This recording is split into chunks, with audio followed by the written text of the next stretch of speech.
buenas. Ya se ha cumplido un año desde que la trágica pandemia del coronavirus comenzara a arrasar con las vidas de tantos y tantos españoles. La economía de nuestro país sufría un hundimiento sin precedentes en el periodo de paz y, a pesar del optimismo exacerbado del gobierno, de ese hundimiento, de esa debacle, todavía no nos hemos recuperado ni de lejos. Si hay alguien que ha estado mirando con todo detalle cada dato, cada análisis estadístico, cada informe, ese es el economista José María Rotellar, analista de cabecera de Libre Mercado, colaborador de esta casa y profesor de la Universidad Francisco de Vitoria. José María, bienvenido.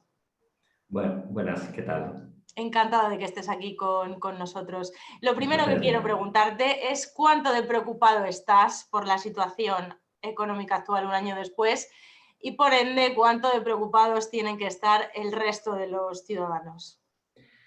En primer lugar, sí que me gustaría decir que es bueno no hacer dramatismo de las situaciones económicas, pero también es verdad que la situación económica, como venimos diciendo desde hace mucho tiempo, prácticamente desde el inicio de las medidas que se adoptaron en marzo del año 2020, la situación económica realmente, sin hacer dramatismo, es sumamente preocupante.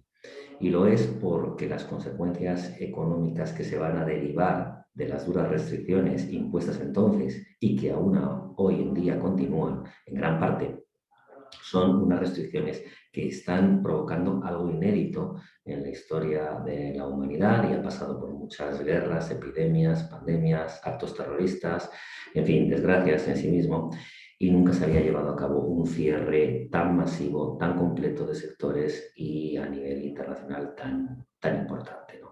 Entonces, desde este punto de vista, la situación económica que va a desembocar, en la que vamos a desembocar, la estamos viviendo ya, pero no la estamos viviendo yo creo que todavía en toda su intensidad. Ojalá se pueda corregir todavía un poco, pero cada día que pasa es un día perdido para ello y puede ser una situación desastrosa desde el punto de vista de que si hay muchas empresas que se hunden y que no pueden ya volver a abrir, el recuperar ese nivel previo a la crisis que teníamos, el nivel previo que teníamos antes de dicha crisis, va a ser mucho más complicado y sobre todo va a ser mucho más largo. Se ha dejado caer a muchas empresas. Es verdad que ahora, y como bien dice el Banco de España, quizás hay que seleccionar entre las empresas que son viables y las que ya no lo son, pero el problema es que muchas que ahora ya no son viables podrían haberlo sido hace unos meses. Y si se hubiese optado en ese momento por compensarles con ayudas directas, que no es una subvención realmente, lo que es una compensación justa en ese sentido a la prohibición que les están imponiendo para poder ganarse la vida con su actividad, y habría sido casi más una inversión que un gasto, porque se habrían podido mantener en pie y haberse reactivado en el momento en el que se pudiese volver a la normalidad sin adjetivos, ¿no? No ha sido así y ahora nos encontramos con que desgraciadamente la situación va a ser mucho más complicada porque la economía no tiene un botón de parada de la misma y de reactivación en el mismo momento en el que se vuelva a encender. Se queda mucha gente por el camino, se quedan muchas inversiones, muchos ahorros perdidos y mucha desconfianza. Y volver a generar todo ese cúmulo de elementos positivos suele costar mucho tiempo. En el caso español es imprescindible que lleguemos al menos para intentar salvar los muebles a este verano en unas condiciones en las que podamos tener una buena campaña turística, porque si tenemos un verano como el del año pasado, desde luego va a ser mucho más largo el tiempo que tardaremos en recuperar nuestro nivel de actividad y de empleo. Así que es importante decir que, por un lado, tenemos la crisis que ya se puede ver, ya sea en las colas del hambre o cuando no hay más que dar un paseo por cualquier ciudad de España para darse cuenta de la cantidad de comercios cerrados que hay, pero también está esa crisis subyacente, donde los efectos todavía no se están percibiendo y que, bueno, pues pueden explotar en algún momento o, como tú decías, bueno, pues intentar rectificar ahora mismo el rumbo, pero hay algo que todavía la gente no ve. Sí, porque efectivamente vemos la desgracia que es el retorno de las colas del hambre, ¿no? No hay más que pasearse, por ejemplo, por el paseo de Martínez Campos para poder ver en las hermanas de la caridad cómo de larga y numerosa, desgraciadamente, es cada vez más esa fila de personas que tienen que ir a por ayuda que las religiosas les dan caritativamente y con una labor encomiable que muchas veces no se recuerda, no se ve porque no es tan visible, pero que desde luego es imprescindible. Las familias se han quedado exhaustas de la anterior crisis, gastaron una gran parte de sus ahorros en poder salir adelante, en poder mantenerse unos a otros en gran parte, con el esfuerzo de muchas personas mayores que estaban manteniendo a sus hijos, a las familias de sus hijos que se habían quedado sin su puesto de trabajo y ahora mismo están en un momento en el que están exhaustas. Y es verdad que ya se están dando esas colas del hambre, pero también es verdad que sabemos que hay cerca de 3/4 de millones de personas en una situación de ERTE.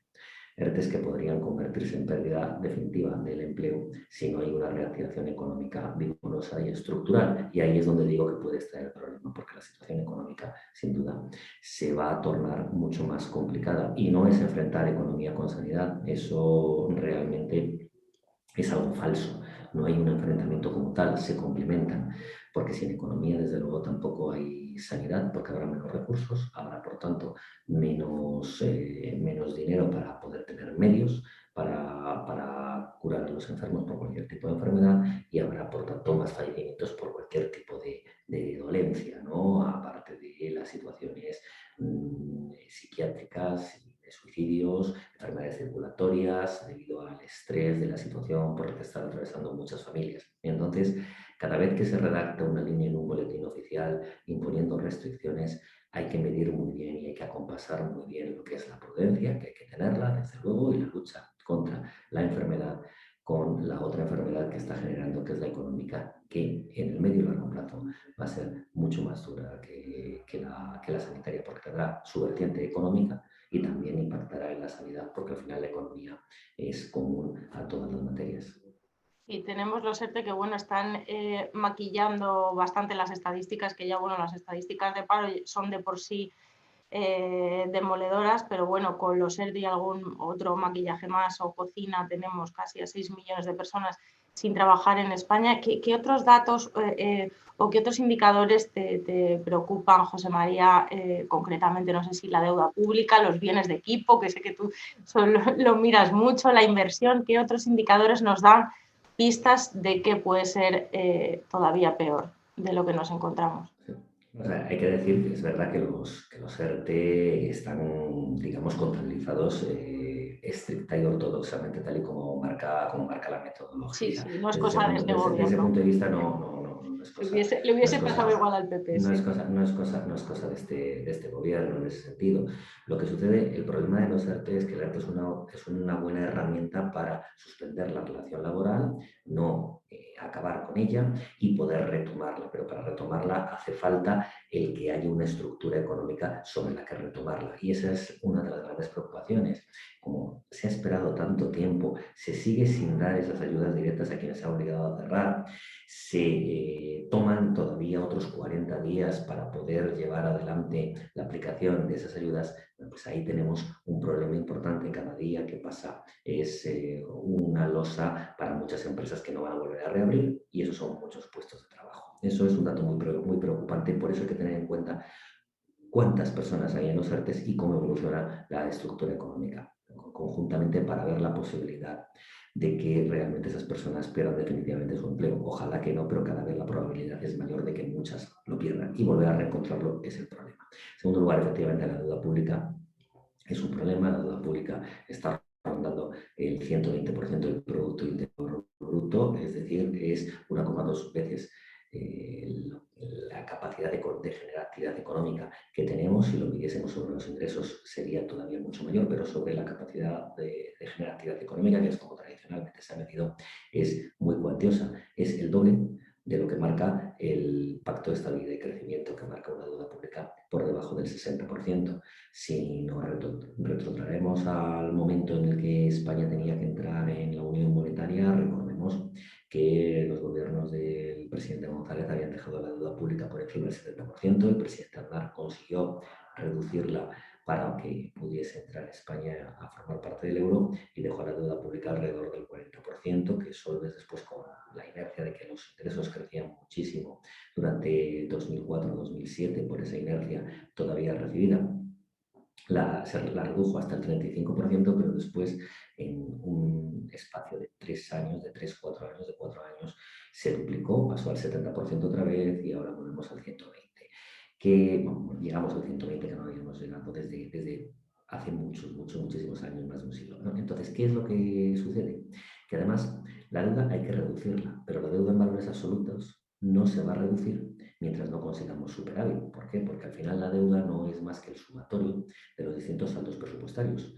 Cuando un año se incurre en déficit, ese importe del déficit se incrementa en deuda. Cuando se obtiene un superávit, el importe del superávit sirve para amortizar la deuda. Bien, en valores absolutos no estaba reduciéndose porque seguía habiendo un desequilibrio presupuestario, seguía habiendo déficit, pero sí que se estaba consiguiendo reducir algo en el cociente, ¿no? En deuda sobre el Producto Interior Bruto. ¿Por qué? Porque estaba creciendo más el Producto Interior Bruto que lo que crecía la deuda.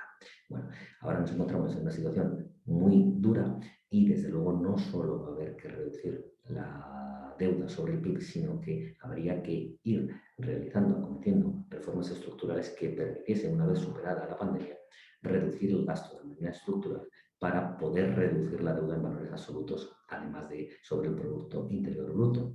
Eso lo ha dicho la Comisión Europea, lo ha dicho la IDEB, lo ha dicho el Banco de España, lo han dicho todos los organismos internacionales, el resto de organismos internacionales como el FMI o la OCDE también lo han dicho.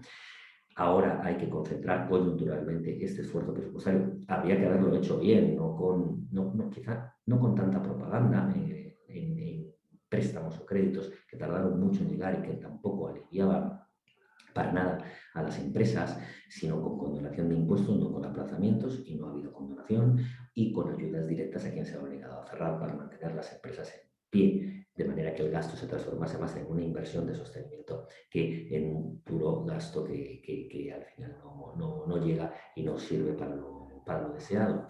Pero con ese escenario por el cual nos movemos ahora mismo, también después lo que se decía es inmediatamente después, hay que retornar a la senda de estabilidad. Y el problema es que mucho me temo que, aparte del gasto en el que ha sido necesario incurrir con motivo de la pandemia, que sería un gasto muy transitorio y coyuntural, va a haber gasto, es muy probable que se haya creado estructuralmente, de manera que el gasto ese va a quedar ahí y reducirlo después va a ser un problema. Por lo tanto, desde luego, la deuda es otro problema. En cuanto a la inversión y los bienes de equipo, bueno, pues lo que estamos viendo con la caída que se está dando es que realmente la inversión es muy volátil, es muy sensible, es un porcentaje muy inferior al consumo sobre la actividad económica desde el punto de vista de la demanda, pero sí que es mucho más volátil, y con esa volatilidad los momentos tanto de subida como de bajada impacta en algunos casos casi tanto como la fuerza que pueda tener el consumo en dicha actividad económica.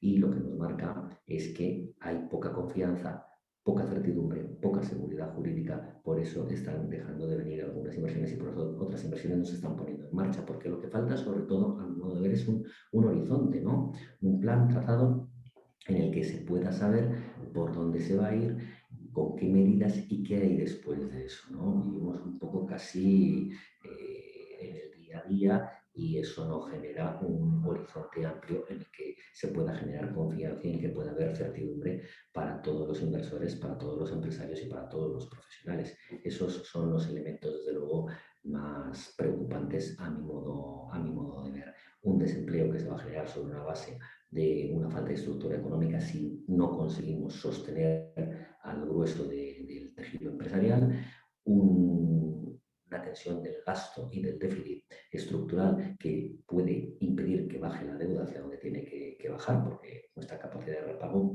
realmente también tiene un límite. Estamos en la unión monetaria y eso desde luego nos da una tranquilidad mucho mayor que habría pasado si no hubiésemos estado, pero tampoco Bruselas no va a permitir tampoco que tensemos, ¿no?, en la situación económica de la unión monetaria, y desde luego terminará pidiendo una serie de reformas que o las hacemos nosotros o nos las van a imponer. Sería mucho mejor hacerlas nosotros, porque se podrán hacer reformas con ajustes tocando allí donde, digamos, la actividad económica española española puede soportarlo mejor. Si vienen impuestas desde arriba, posiblemente será un listado de recortes, digamos, sin una priorización, ¿no? Sin una sensibilidad sobre cuáles son los mayores problemas o no que tiene la economía española, y eso será mucho más duro.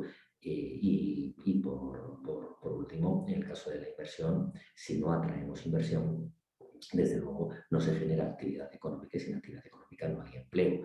Por tanto, siendo conscientes de que hay que ser cautos, hay que ser ortodoxos, hay que cuadrar las cuentas y por tanto a lo mejor tampoco ahora mismo hay mucho margen para bajar impuestos, sí que se podría bajar temporal, desde luego no subir ninguno, habría que no subir ninguno, y se podría bajar como anticipación en algunas figuras tributarias, y quizás el impuesto de sociedades sería uno en el que se debería pensar esa bajada, porque es mejor asumir a lo mejor un posible quebranto de recaudación en el corto plazo, pero sería una muy buena señal, una generación de muy buenas expectativas para poder atraer inversión, que al final repondría con su mayor actividad la recaudación perdida en el corto plazo, la generaría de una manera creciente estructuralmente en el medio y largo plazo, y generaría actividad económica y empleo, que también generaría con esa actividad y esos puestos de trabajo una recaudación por las otras figuras tributarias, tanto de impuestos indirectos como de impuestos directos, ¿no? Entonces, yo creo que son esas las partes quizás más preocupantes ahora mismo,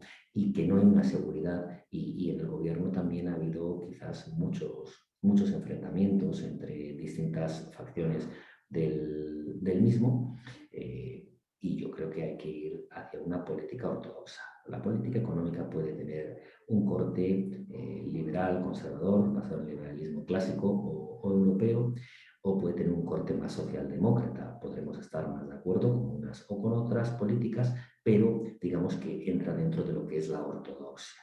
Pero por lo que no puede derivar la economía, la política económica de una economía seria como es la economía española, de una de las principales economías del mundo, es por un populismo en el que se piense que se puede solucionar todo imprimiendo dinero. Bueno, para empezar, la política monetaria no reside ya en los estados soberanos, sino en el Banco Central Europeo, en el caso de la Unión Monetaria Europea, y por otra parte, que se pueda generar o pagando subsidios, pagando prestaciones por desempleo, o derogando una reforma laboral en la idea de poner más cortapisas para la contratación. Eso, desde luego, son malas señales, y debería ya de una vez por todas cambiarse ese rumbo. Ya digo, incluso aunque se optase por una política socialdemócrata, dentro de la ortodoxia genera, a mi juicio, una serie de desequilibrios por apostar mucho por el intervencionismo y por el gasto público.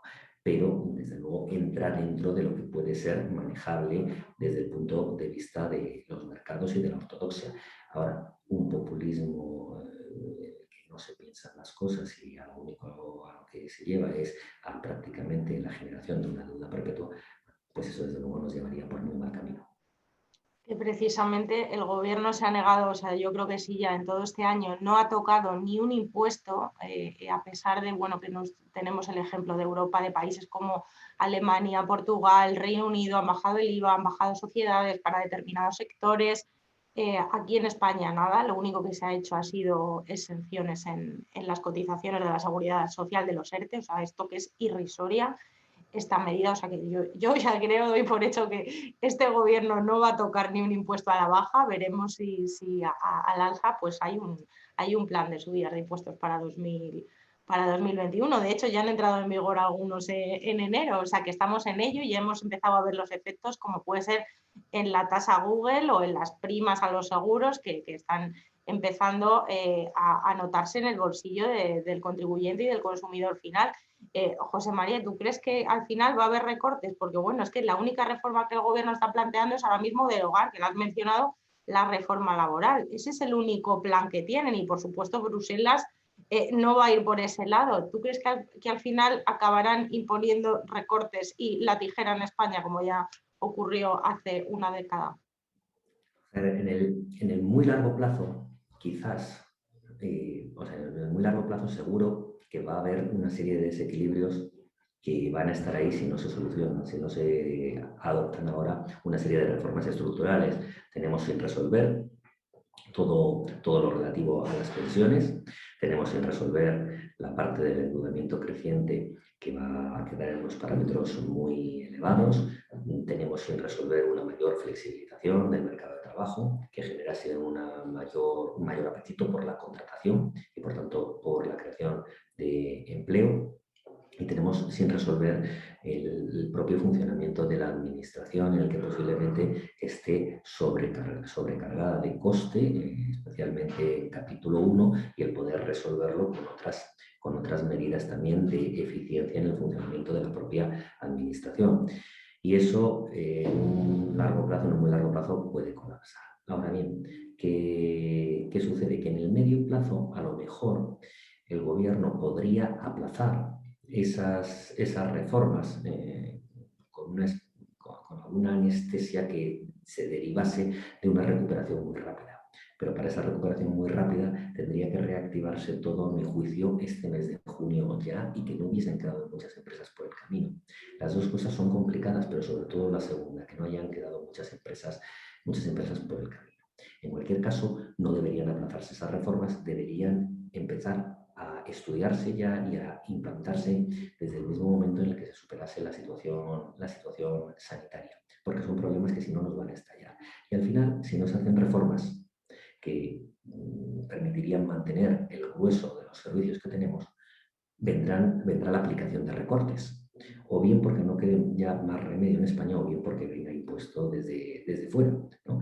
¿Qué es lo que sucedió en el año 2010 que mencionabas hace un momento? Bueno, pues lo que sucedió fue que el presidente Rodrigo Zapatero gastó, recordemos, 4 puntos de superávit público que tenía, lo gastó en el famoso cheque de los 400 euros, ¿no? Por ahí se fue una parte muy importante de ese saldo presupuestario, y generó después un desequilibrio en las cuentas, no por los 400 euros en sí, que eso fue un impacto de un año, porque fue una medida solo para un ejercicio, pero sí en el conjunto del incremento de gasto estructural que había generado. Se había reducido, por ejemplo, la tasa de reposición de los empleados públicos, volvió a aumentar, se ha ido negociando, volvemos a estar otra vez en los niveles de empleo público de los años previos a la crisis de 2007. Entonces, hay que preguntarse por muchas cosas, hay que resolver muchas cosas, pero es que si no lo hacemos nosotros, nos lo van a imponer. Y siempre es mejor hacer reformas, que además es más saludable para la economía y se puede mantener,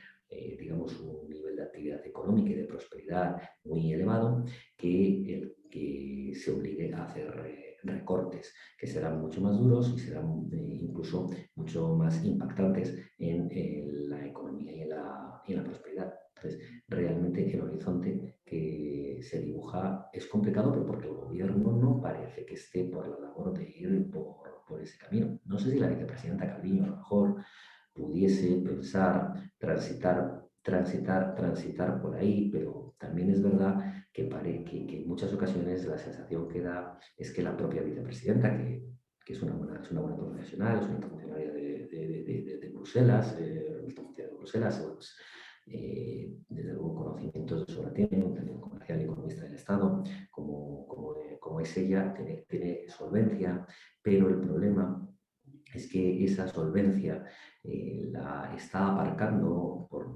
quizás repitiendo un poco el mismo papel que jugó entonces el vicepresidente Solbes, ¿no? El ser un poco de coartada. Y yo creo que hay un momento en el que, desde luego, es lógico que un gobierno tiene un apoyo de un partido político, y ese grupo parlamentario tiene una serie de ideas o de programas que las tendrá que aplicar, pero llega un momento en el que gestionando debe imperar la gestión, debe imperar la técnica, y deben aparcarse muchas cuestiones políticas que, desde luego, lo único que harían sería empeorar la situación. Entonces, el servir de esa coartada tampoco es una buena señal para España. La vicepresidenta debería, a mi juicio, imponer sus tesis, o si no, desde luego, no colaborar en el desastre.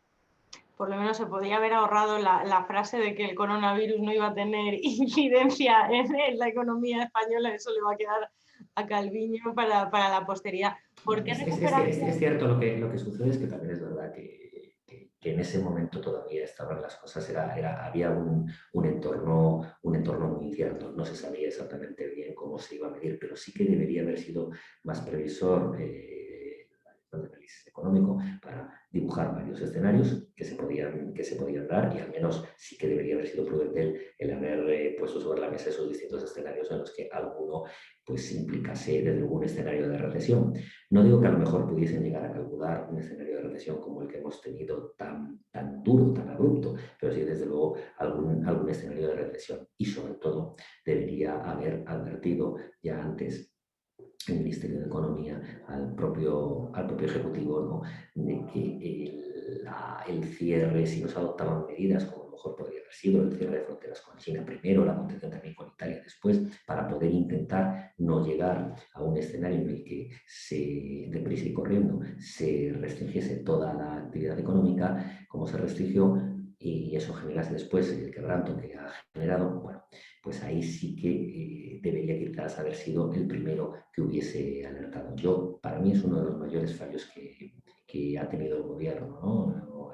El no haber anticipado suficientemente pronto esas otras medidas que habrían podido ser más leves y que posiblemente habrían contenido la enfermedad, siendo consciente de que la gestión de esta situación es muy complicada, pero desde luego hay muchas cosas que no se han hecho y que se podrían haber hecho, y que, a mi juicio, habrían permitido que la situación fuese mucho más favorable de la que es ahora mismo.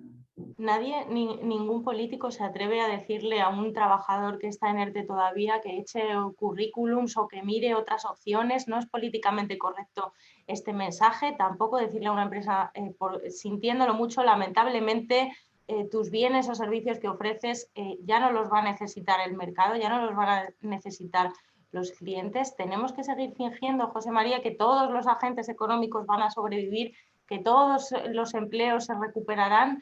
¿Qué te parece a ti este doble discurso? No hay que fingir absolutamente nada, porque eso al final genera unas falsas expectativas, y unas falsas expectativas es una de las peores cosas que le puede pasar a la economía. Ahora bien, tampoco tiene que ser el sector público el que le diga ni a un trabajador ni a una empresa si debe buscar otro puesto de trabajo, o si ese sector de actividad económica está ya en un nivel de madurez tan avanzado que no va a tener futuro.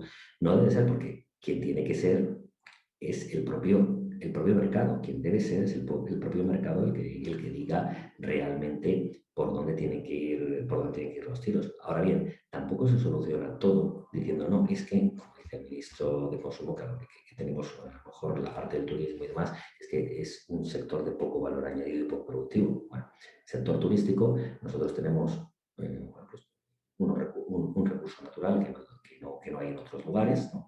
Se ha aprovechado muy bien aquí desde los años 60 del siglo XX, y se tiene posiblemente el sector turístico y hostelero más eficiente del mundo, y eso es una ventaja, es una rama de actividad importantísima para la economía española, que no hay que desdeñar y de la que no hay que avergonzarse, ¿no? Esto recuerda como cuando se demonizaba la construcción, pues es un sector más de la economía, una rama de actividad económica importante, ¿no? Lo que no tiene que producirse son, bueno, pues otra serie de elementos perniciosos, ¿no?, dentro de sus propios sectores, que pueden adulterar o hacer crecer artificialmente a lo mejor a dichos sectores, pero no es el caso del turismo, ¿no? Entonces hay que mantener ese sector turístico, pero ¿por qué no? Si es una rama de actividad económica importantísima. ¿Que hay que intentar mejorar en otros sectores? Siempre hay que intentar mejorar en otros sectores, y en la evolución de toda la sociedad va pasando desde una etapa agraria a una etapa de sector servicios muy desarrollada, ¿no? Y también ha sido el caso de España. Y el sector turismo es sector servicios, no nos olvidemos. Y lo que estamos pensando siempre, como muchas veces se oye en política decir, no, es que hay que invertir más en I+D+I. Sí, sí, muy bien, por supuesto. Sobre todo hay que procurar un ambiente óptimo para que vengan empresas a invertir e inviertan también en I+D+I. ¿Y hay que ser más tecnológicos? Sí, pero nos olvidamos de decir, por ejemplo, que España quizás no tiene una industria tecnológica tan avanzada, desde luego, como puede tener la Alemania, pero sí que tenemos un sector servicios de prestación de los mismos a esa industria tecnológica, servicios tecnológicos muy avanzados, de los mejores del mundo, ¿no? Y tenemos personas, la formación que se da en carreras técnicas, todo tipo de carreras, pero en carreras técnicas es muy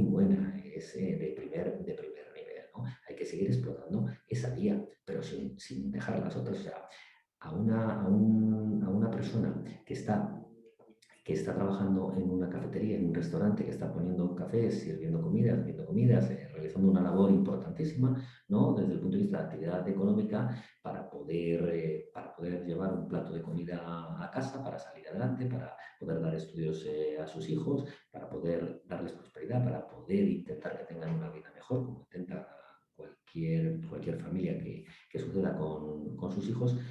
No se le puede decir tampoco, no, es que usted no es de alto valor añadido, tiene que dedicarse a I más D así. Bueno, vamos a ver, es que eso, el papel lo aguanta todo, pero es que de la noche a la mañana no se pasa así y a esas personas obviamente no se las puede pasar tampoco de un sector a otro, de una rama de actividad económica a otra. Entonces, bueno, que hay que pensar hacia dónde puede ir la estructura económica española, sí, por supuesto, todas las economías son una constante evolución y ahora mismo con lo que ha sucedido, desde luego, ha habido muchos cambios y muchos de ellos se van a quedar de manera permanente. También es verdad que yo creo que desde ese punto de vista el conjunto de la actividad económica española se ha adaptado muy bien a las tecnologías desde el punto de vista de la gente que trabaja a distancia, se ha podido mantener ese nivel de actividad económica en aquellas actividades en las que se podía ciertos servicios, pero la ganadería no se puede trabajar a distancia, el sector de la limpieza no se puede trabajar a distancia,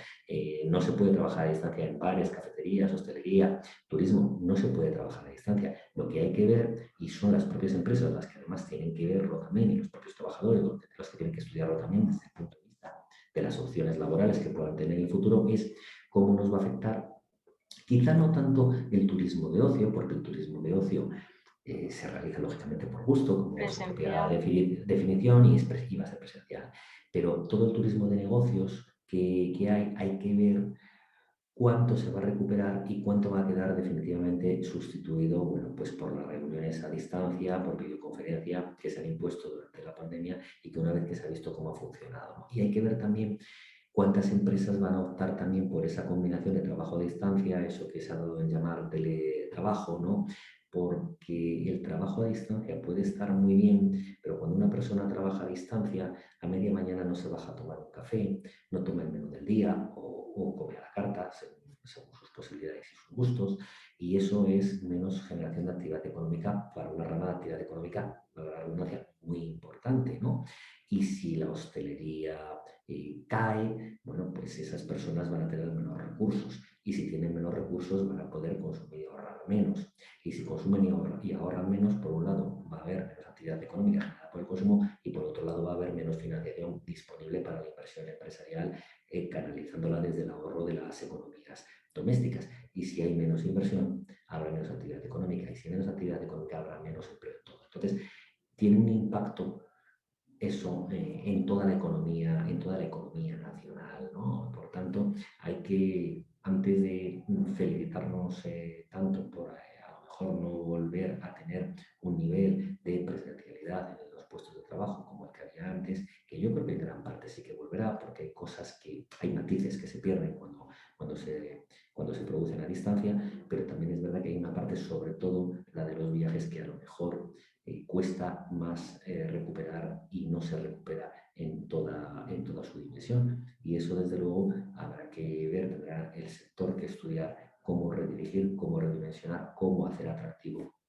el que vuelvan o el sustituirlo por otras líneas. Y pueden surgir nuevas oportunidades relacionadas con el teletrabajo. Por ejemplo, España es un destino que puede ser puntero si lo sabemos aprovechar bien como destino de teletrabajo, que hay muchísimos extranjeros que estarían encantados de teletrabajar en Canarias o en Málaga o en cualquier destino nuestro de sol y playa. Pero claro, para eso necesitamos un gobierno que trate bien a la gente, que no ponga trabas administrativas ni trabas a las empresas, que no suba impuestos. Entonces aquí la política del gobierno tendrá que ser fundamental y no tiene mucha perspectiva de cambiar para nada.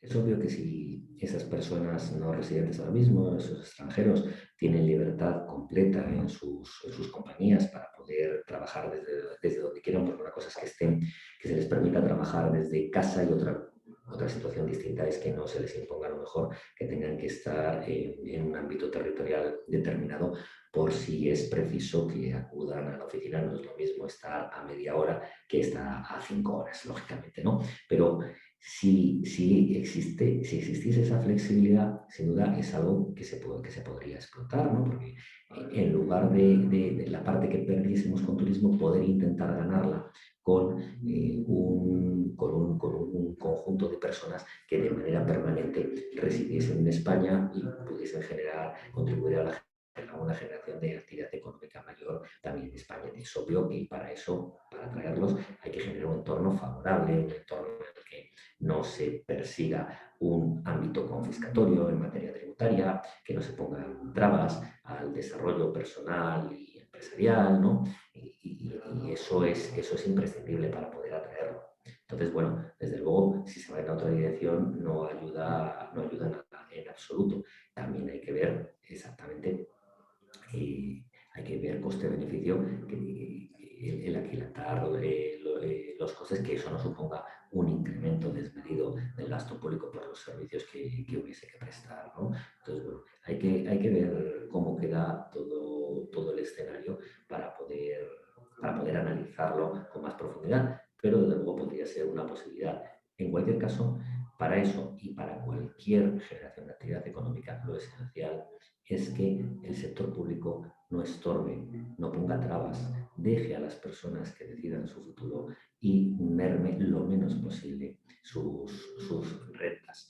Obviamente hay que destinar una parte al pago de impuestos por una serie de servicios fundamentales y de mínima redistribución de la renta que tiene que haber, pero siempre pensando en que todo ello es para generar una política de crecimiento económico, de prosperidad, de hacer más grande la actividad económica para que todos puedan tener oportunidades de poder mejorar y prosperar, y no apostar en ningún caso por una economía subsidiada rindiéndose, pensando que no tiene futuro, porque la economía española, España, tiene mucho futuro, pero para que tenga ese futuro hay que poner las bases para la prosperidad, ¿no?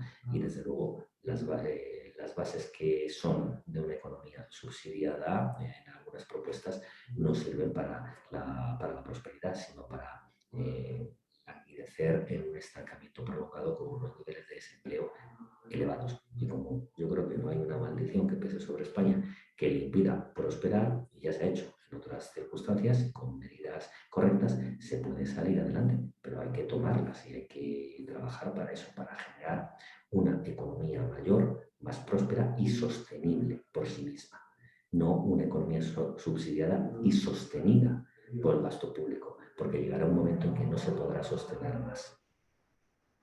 Y hablando de destinos atractivos o no para atraer inversión y capitales, no quería despedirte sin hablar de Madrid. Ahora mismo, bueno, Pablo Iglesias se plantea la presidencia con una ideología completamente contraria a la de Isabel Díaz Ayuso y a la de sus predecesores. ¿Cuánto miedo o cuál es el peligro de que este tipo de planteamientos, programas económicos que todavía no lo tienen, pero bueno, le llevamos escuchando mucho tiempo y sabemos por dónde va a ir, ¿cuál es la amenaza real para el motor de la economía española, que ahora mismo es Madrid? Bueno, lo que sucede es que en Madrid se lleva aplicando una política económica de un corte más liberal conservador. Es verdad que ha habido mucho gasto público y que ha habido también bastante intervencionismo, pero digamos que siempre se han ido dando pasos hacia adelante en la buena dirección. Generalmente no se ha torcido esa senda. Quizá entre 2015 y 2019 se incrementó en demasía el gasto público y en gran parte estructural, pero se mantuvo al menos la política de impuestos bajos y de trabas eliminadas, de un mejor escenario, ¿no?, económico para poder atraer inversiones, aunque ya digo que el gasto público pasó de 17.000 millones a 20.000 y ahí quizás se incrementó en exceso de forma estructural. Pero la tendencia a lo largo de 2 décadas y media es sumamente positiva. Siempre es mejorable, siempre se puede mejorar y en eso debe estar cada gestor que sustituye a otro, en intentar mejorar lo de su antecesor y legar una región, una economía, en definitiva, o un país, según el nivel de administración en el que se esté, mejor que el que recibió. Ese debe ser su empeño, ¿no? El problema es que esa política de continuidad que defiende Isabel Díaz Ayuso está en contraposición con la que defiende la oposición, ¿no? Que es una política más intervencionista. Las dos son perfectamente defendibles desde un punto de vista ideológico, cada uno desde su punto de vista ideológico. Lo que sucede es que los resultados que nos da la experiencia son muy distintos y lo que digan es que en términos generales las épocas de mayor prosperidad y de prosperidad estructural vienen dadas por un menor intervencionismo público, un gasto austero que permita dotar unos servicios eficientes, unos impuestos bajos, la eliminación de trabas y la generación de un clima de confianza, de certidumbre, de seguridad jurídica que permite invertir y que atraiga a las personas y a las empresas para vivir, trabajar o invertir y emprender en una región. Eso es lo que ha pasado en Madrid. Si se apuesta por aquello que se llama homogeneizar impuestos a nivel nacional, que es lo que quiere aplicar el Gobierno de la Nación, según dijeron el pacto con Esquerra Republicana de Cataluña, que lo que persigue realmente tiene un destinatario, ¿no? Que es que se obliga a Madrid a subir los impuestos. Si se pretende incrementar el gasto, un gasto que no puede crecer más porque van a venir años duros de caída de ingresos. Los ingresos del sistema de financiación del año 2020, del año 2021 son irreales. Con la economía cayendo como cayó, se mantuvieron las entradas a cuenta de 2020 y se incrementaron las del 21, pese a esa caída de actividad económica, ¿no? Entonces, eso, según es el sistema de financiación, tiene una liquidación 2 años después, los años 22 y 23, pueden ser muy duros desde el punto de vista de los ingresos tributarios. Puede que al final concedan un aplazamiento, como hicieron en su día con las liquidaciones negativas del sistema de los años 2008 y 2009, que empezó por 5, pasó a 10, después terminó siendo un préstamo de 20 años, pero en cualquier caso no va a ser una situación cómoda ni fácil. Habrá que también retornar a la senda de estabilidad dentro del conjunto de todas las administraciones y las comunidades autónomas, es muy importante para poder mantenerlo, y habrá que realizar una serie de reformas estructurales, ¿no? Ahora bien, las políticas que puede ofrecer la izquierda, es verdad que el señor Gabilondo ha dicho que se comprometan los impuestos y que no quiere gobernar con Podemos. En los próximos 2 años. Exacto, en los próximos 2 años. La Después, paz fiscal va a durar 2 años. pero tampoco sabe, pero lo que es cierto es que no habría por qué dudar de la palabra del señor Gabilondo, pero se presenta bajo unas siglas cuyo jefe de filas también prometió que no iba a gobernar con Podemos, ¿no? Que le generaba insomnio, y a las 48 o 72 horas de celebrarse las segundas elecciones de 2019, las de noviembre, anunció un acuerdo, ¿no? con la formación de Podemos. Entonces, en ese sentido, realmente el señor Gabilondo puede llegar a la presidencia de la Comunidad de Madrid sin el concurso de Podemos, si Podemos obtiene representación parlamentaria, pues es complicado. Y si entra, no va a obligar a subir impuestos o a acabar con los conciertos educativos, pues es complicado creerlo. No ya porque no se crea el señor Gabilondo, bueno, aparte de que el propio Partido Socialista ha presentado junto con Más Madrid, me parece, una propuesta de elevación de impuestos en Hace 2 meses, José María, y sí, con la firma de Gabilondo, de su puño y exacto, letra. porque es el portavoz parlamentario y tiene que El ser, bueno, portavoz le ha pasa por él, tocado, pero se hace responsable. pero no deja de ser irónico que con la firma de Gabilondo pretendieran subir más de 1.000. Pero vamos a suponer que efectivamente en estos 2 años no lo sube. Bueno, pero es que 2 años no es el horizonte temporal. Si va más allá ese gobierno, ¿qué pasa? Que dentro de 2 años sí que entonces se sube. Bueno, la imagen que está queriendo transmitir el señor Gabilondo, ya digo que ya no es por dudar, ¿eh? Podemos creer que a lo mejor lo que dice intenta ser sincero pese a lo que firmó hace poco, sino porque realmente los cambios del partido que representa, el Partido Socialista, en las opiniones y en las decisiones son tan rápidas y tan divergentes de un momento para otro, que hoy dice esto, pero la noche del 4 de mayo, si los números le cuadran, puede decir otra cosa. Y si Podemos le dice que tiene que subir impuestos y que acabe con los conciertos educativos para ser presidente, y él quiere ser presidente, pues es probable que que lo acepte. Realmente la sorpresa sería que no lo aceptase, sobre todo por la experiencia que tenemos del pasado de lo que dijo el presidente Sánchez y después hizo, ¿no? Todo lo contrario.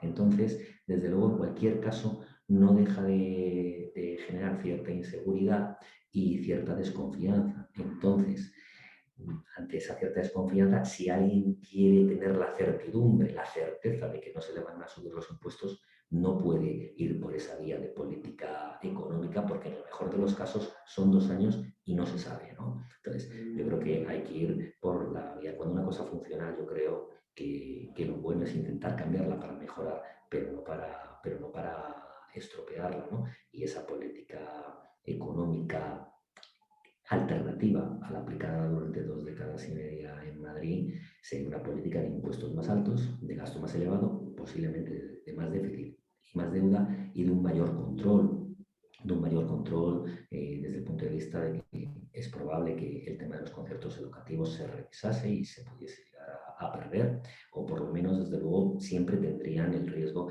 de que así fuese. Habría también una menor competencia en el conjunto de sectores. Recordemos que por ejemplo, en un sector como el del transporte, bueno, pues fue muy beligerante, ¿no? Esa parte ideológica, sobre todo el tema de taxis y VTCs. También nunca han sido muy amigos de la libertad de apertura y de horarios comerciales, que les permite a las empresas adaptarse a las necesidades de sus clientes y a los consumidores tener unos horarios mucho más amplios. Y ahora que con las restricciones hay un toque de queda y hay un horario de cierre, se nota, ¿no? Se nota mucho el no poder a lo mejor el adquirir algún producto que pueda necesitar alguna familia en un momento determinado, ¿no? Entonces, es una política económica completamente divergente, y lo que nos dice la experiencia es que esas políticas económicas, cuando se han aplicado, siempre han terminado derivando en crisis. Así fue en los periodos del 82 al 96 a nivel nacional. También, si tomamos a nivel autonómico del 83 al 95, cuando gobernó el Partido Socialista, la economía de Madrid no era ni de lejos tan pujante como es ahora, y eso que aquel gobierno del presidente Leguina era un gobierno, digamos, dentro de la ortodoxia y de la sensatez, ¿no? Pero simplemente las políticas de gasto público al final lo que terminan es generando a la larga un efecto expulsión y poniendo un corsé a la actividad económica productiva privada, que al final es la que sostiene la economía de manera estable, ¿no?